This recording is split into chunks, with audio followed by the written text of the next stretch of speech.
নামাজ মানুষকে খারাপ কাজ থেকে বাঁচাইয়া রাখে।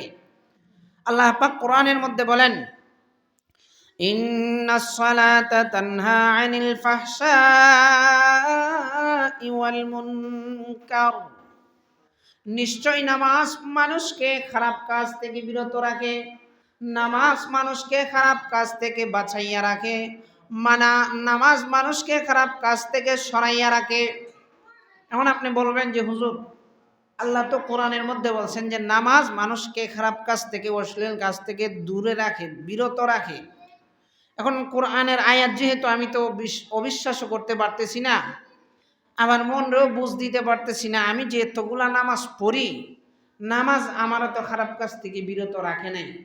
দেখা যাচ্ছে আমি নামাজও পড়তেছি, আবার খারাপ কাজও করতেছি।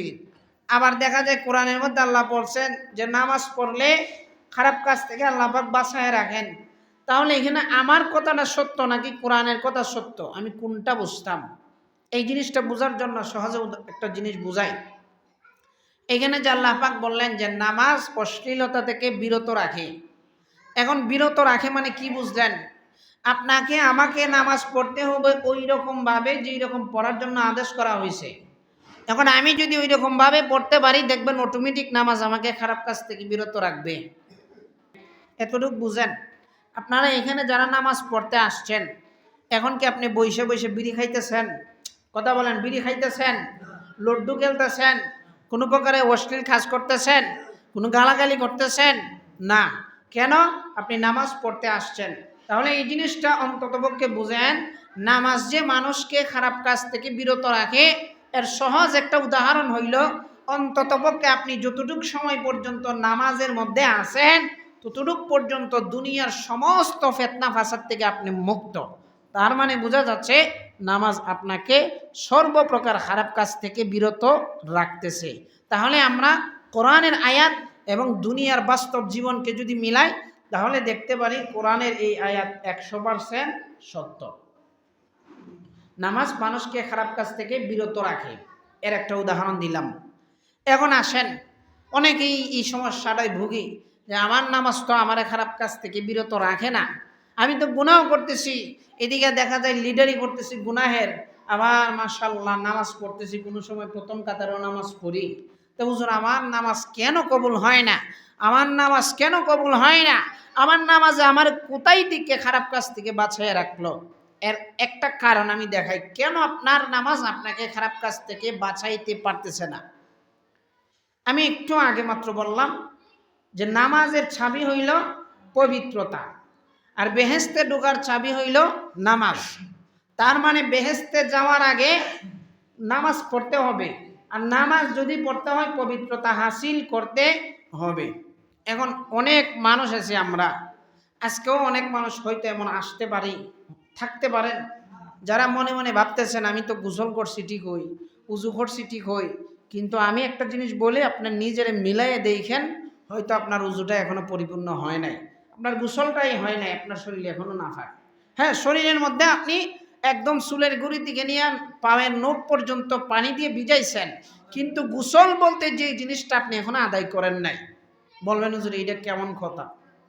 দেখেন, আমরা পুরুষ মানুষ, মহিলা মানুষ যারাই বলেন, আল্লাহ পাক আমাদের জীবনের একটা সেক্টর রাখছে, যে সেক্টরের মধ্যে গিয়ে আমাদেরকে প্রাপ্তবয়স্ক বলা হয়, সহজ বাংলায় বলা হয় সে এখন বিয়া শাদীর উপযুক্ত হয়েছে।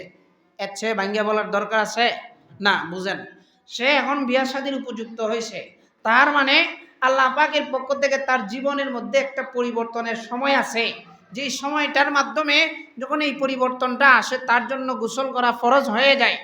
এই গোসলটা যদি করতে হয়, তাহলে দেখা যায় যে অনেক কিছু আদায় করতে হয়, করার পরে ওই মানুষটা পরিপূর্ণ পবিত্র হয়। এখন ধরেন একজনের উপর গোসল ফরজ হইল, এই মানুষটা পবিত্র কিভাবে হবে? গোসলের ফরজ কয়টা বলি? সবাই আমরা বলি গোসলের ফরজ কয়টা? 3টা। এক নম্বরে কি বলেন? এক নম্বরে কি? হ্যাঁ, কুলি করা, নাকে পানি দেওয়া, সমস্ত শরীর ধৌত করা, এই 3টে জিনিস বুঝছি। কুলি করা, নাকে পানি দেওয়া, সমস্ত শরীর ধৌত করা। তা আমরা অনেকেই আছি গোসল করি, কিন্তু আমরা এই 3টা জিনিস বলেও আদায় করি না। যদি আদায়ও করি কোনো একটা জিনিস ফাঁকে রাখিয়া দিই। কেমনে রাখি দেখেন, প্রথম হয়েছে কুলি করা। কুলি করতে গেলে আপনি যখন ভালো করে গোসল করবেন, যখন তখন ভালো করে কুলি করে নেবেন। নাকে পানি দেওয়া, আমি ইতিপূর্বে এক জুমায় দেখাইছিলাম, নাকে পানি দেওয়ার ক্ষেত্রে আমাদের যেই সমস্যাটা হয়, এইটার কারণে আমাদের উজুটা হয় না, গোসলটা হয় না। নাকে পানি দেওয়ার ক্ষেত্রে এমনিতে এক সুবা দিয়া শেষ, নাক পরিষ্কার হয়ে গেছে, অথচ এখনো নাকের ভিতর পানি প্রবেশ করে নাই। নাক ভিতরে পানি প্রবেশ করাইতে হইলে সবচাইতে সহজ পদ্ধতি হলো আঙ্গুলটারে পানির মধ্যে ভিজাইয়া ওই আঙ্গুলটারে একটা নাকের ভিতরে ঢুকাইয়া গসাইবেন, তারপরে আবার পানির মধ্যে ভিজাইয়া আবার নাকের ভিতরে গসাইবেন। এইভাবে দু একবার করার পরে আপনার নাকে পানি দেওয়াটা হয়েছে সমস্ত শরীর দৌত করা।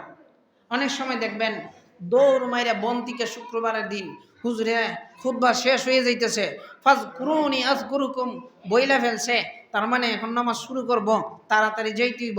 ফাল মাইরে পুকুরির মধ্যে নামিয়ে গেছেন, আপনার লঙ্গির অর্ধেক হয়ে বিচ্ছে না, হয় না এমন? পানির মধ্যে তো ডুবছেন, কিন্তু ফেসের ভিতরে দেখা যায় লঙ্গি বিচ্ছে না। আর শরীর তো বাদই দিলাম, খানের এই পাশ থাকে, পায়ের নিচ থাকে, অনেক জায়গা অনেক সময় দেখা যায় পানিতে পরিপূর্ণ ধৌত করা হয় না। ফলে আপনি দেখতেছেন আপনার উজু হয়ে গেছে, গোসল হয়ে গেছে, কিন্তু বাস্তবে কিন্তু আপনার গোসল হয় নাই। এখন কুলি করতে হবে, নাকে পানি দিতে হবে, সমস্ত শরীর ভালোভাবে ধৌত করতে হবে। এখন আপনার দাড়ি আছে, দাড়ির ভিতরে পানি প্রবেশ করলো না।